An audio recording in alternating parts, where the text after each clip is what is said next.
America, Canada, UK, Europe, Japan, China, कहीं का भी, तो कोई भी वीज़ा प्रोसेस करने से पहले आप इस वीडियो को लाजमी देखें। आप जिस कंसल्टेंट से भी काम करवाना चाहते हैं उससे आप फेस टू फेस मुलाकात करें। तो सस्ते के चक्कर में नहीं पड़ें आप ये देखें कि ये क्वालिफाइड है, ये काम कर सकता है, इसको काम का पता है या नहीं है।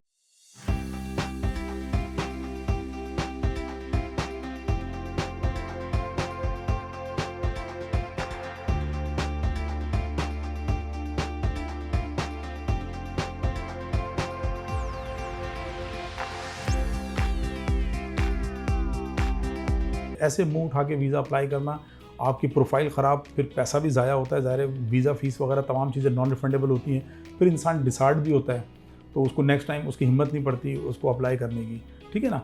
तो आपको ये चीज़ समझनी होगी।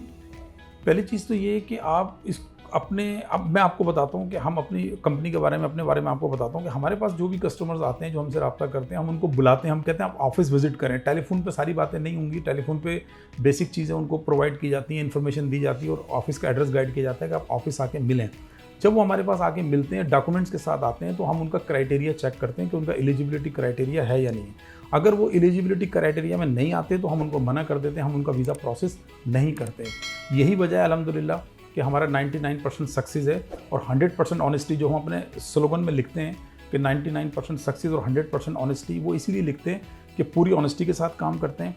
और 99% सक्सेस इसलिए हमारा कि हम एलिजिबिलिटी क्राइटेरिया देख के वीज़ा अप्लाई करवाते हैं। अगर आप कुछ लोग ऐसे हैं कि उनका एलिजिबिलिटी क्राइटेरिया उस वक्त नहीं होता, तो फिर हम उनको एलिजिबिलिटी क्राइटेरिया में लाते हैं, मगर वही बात है कि वो एलिजिबिलिटी क्राइटेरिया में लाने के लिए वक्त और फंड्स, ये दो चीज़ें दरकार होती हैं। मगर लोग यहाँ पे कंपेरिजन कर रहे होते हैं, वो चाह रहे होते हैं कि बस यार हमारा सस्ते में काम हो जाए, सस्ते में। देखें, अगर आपका ये जहन है कि आप सिर्फ सस्ते में काम करवाना चाहते हैं तो आप वो वीज़ा अप्लाई ना करें और अपनी प्रोफाइल को ख़राब ना करें। जब आपके पास बजट हो और आपको ये लगे कि यार अब मुझे करना चाहिए, क्योंकि कुछ काम ऐसे होते हैं कि उनमें 2, 4, 5, 10 हज़ार रुपये की वैल्यू नहीं होती है, उनके अंदर उस काम की बहुत वैल्यू होती है, ठीक है ना।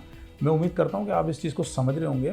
तो ये तो मैंने आपको एक यूएसए के वीज़े की मिसाल दी कि ये एक नॉन क्वालिफाइड को नहीं पता कि वो इंटरव्यू की तैयारी कैसे करानी है, DS-160 कैसे फिल करना है और प्रोफाइल के मुताबिक कैसे एप्लीकेंट को उसको जो है ना उस पर लेकर आना है कि उसके चांसेस 99% इंक्रीज़ हो जाएं अप्रूवल के। ये नहीं पता, ये नॉन क्वालिफाइड को नहीं पता। उसका काम फॉर्म भरना है, वो खाली फॉर्म भर देगा, आपको दे देगा, बोलेगा जी जाएँ इंटरव्यू दे दें आप। तो वो रिजल्ट फिर लोगों को, हमारे पास बहुत सारे लोग आते हैं जिनके वीज़े रिजेक्ट हो गए, 1 दफ़ा रिजेक्ट हुआ, 2 दफ़ा रिजेक्ट हुआ, 3-3, 4-4 मरतबा रिजेक्ट करवा के बैठे हुए वीज़े, सिर्फ इसलिए कि सस्ते में काम करवाना है। तो मैं आप लोगों को ये एडवाइस करूँगा कि आप इस चीज़ को साइड पर रखें। आप ये देखें कि आप जिससे भी काम करवाना चाहते हैं, जो भी कंसल्टेंट आपने हायर किया या जिसके ऊपर आपको लगता है कि यार ये कंसल्टेंट रिलायबल है, तो आप पहले उससे जाके मिलें और अपने पोर्टफोलियो को उसके पोर्टफोलियो को चेक करें, ठीक है, और अपनी एलिजिबिलिटी क्राइटेरिया के बारे में उससे बात करें।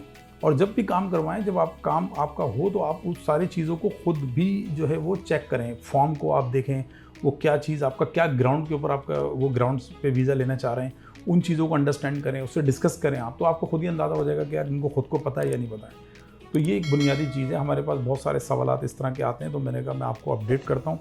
अच्छा, ये तो यूएस का वीज़ा। इसके अलावा आप आ जाएँ, कनाडा है, यूके है, यूरोप है, और उसके अलावा जापान है, चाइना है, और बहुत सारी कंट्रीज़ के वीज़ाज़ हैं, ऑस्ट्रेलिया, न्यूजीलैंड। ये तमाम सारे जो वीज़ाज़ हैं ना, ये सब के सब वीज़े जो हैं ये हैं डॉक्यूमेंट्स बेस, ठीक है ना। इसमें इंटरव्यू कभी कभार किसी में कोई ऐसा इंटरव्यू कॉल हो जाए तो हो जाए, वरना अदरवाइज़ 99% इंटरव्यू नहीं होता। या अगर कोई वीज़ा ऑफिसर को कोई डाउट आ रहा होता है तो वो थ्रू कॉल या थ्रू ईमेल क्लैरिफिकेशन ले लेते हैं, वरना इंटरव्यू नहीं होता उसके अंदर। अब ये डॉक्यूमेंट्स वीज़े हैं, इसके अंदर देखना पड़ता है कि वो एलिजिबिलिटी क्राइटेरिया, ठीक है ना, डॉक्यूमेंट्स के हिसाब से, अब वो है नहीं, उठाया, अप्लाई करवा दिया, वीज़ा रिजेक्ट हो जाता है। तो ये सारी चीज़ें आपको समझनी पड़ेंगी। और अगर मैं समझता हूँ कि अच्छा, अगर आप ये वीडियो हमारी देख रहे हैं और अगर आपने इससे पहले वाली वीडियो पार्ट 1 अगर आपने नहीं देखा, तो आपको ऊपर कहीं इसका लिंक मिल जाएगा, तो आप वो पार्ट 1 वीडियो इसकी लाजमी ज़रूर देखें आप, ताकि आप वो इस वीडियो से रिलेट कर सकें। तो पार्ट 1, पार्ट 2 दोनों वीडियो आप देखेंगे तो आपको कंप्लीट इन्फॉर्मेशन इसमें मिल जाएगी। तो आपको सिर्फ अपडेट करने का मकसद ये है कि आप प्राइस के चक्कर में बिल्कुल ना पड़ें। आप देखें कि क्वालिफाइड और नॉन क्वालिफाइड जो कंसल्टेंट है उसके फ़र्क को समझें और अपनी प्रोफाइल को बिल्कुल रिस्क में ना डालें। और अच्छे तरीके से, क्योंकि देखिए ये इंसान का जो मतलब एक ड्रीम होता है, ठीक है ना, इंसान उसके लिए तैयारी करता है, उसके लिए फंड्स अवेलेबल करता है, और वो फिर उसका एक पूरा वो होता है, और बड़ी उसकी हिम्मत टूट जाती है अगर उसको रिजेक्शन मिलती है। तो अपनी तरफ से पूरी कोशिश करें, और कंसल्टेंट जो भी है उसको भी चाहिए कि वो आपके केस को 100% ऑनेस्टी के साथ तैयार करे, और इंशाल्लाह ताला उसके लिए पॉजिटिव रिजल्ट आते हैं। और ये आपको सब चीज़ें अपडेट करना है। हमारे पास बहुत सारे सवालात थे और मैंने कहा मैं आपको बताऊं। अच्छा, इसके लिए हमारी सर्विसेज भी अवेलेबल हैं, अगर आप चाहें तो आप हमारे ऑफिस विज़िट कर सकते हैं और हमारी सर्विसेज भी ले सकते हैं इंशाल्लाह ताला। आप आएँ, अपनी प्रोफाइल अपने डॉक्यूमेंट्स के साथ आएँ, हम चेक करेंगे। अगर आपकी एलिजिबिलिटी क्राइटेरिया होगा तो आपको वीज़ा अप्लाई करवाएंगे, अगर आपका एलिजिबिलिटी क्राइटेरिया नहीं होगा तो फिर आपको वे आउट बताएंगे कि आपको एलिजिबिलिटी क्राइटेरिया में कैसे आना है। फिर वही बात आ जाती है कि उसमें फ़ंड्स और टाइम दरकार होता है। अगर आपके पास सब्र है, फंड्स अवेलेबल हैं, तो बिल्कुल आप एलिजिबिलिटी क्राइटेरिया में आ सकते हैं। और अगर आप वाकई उस एलिजिबिलिटी क्राइटेरिया को मीट करते हैं अभी राइट नाउ, तो हम आपका वीज़ा प्रोसेस करते हैं। ये हमारी ऑनेस्टी है।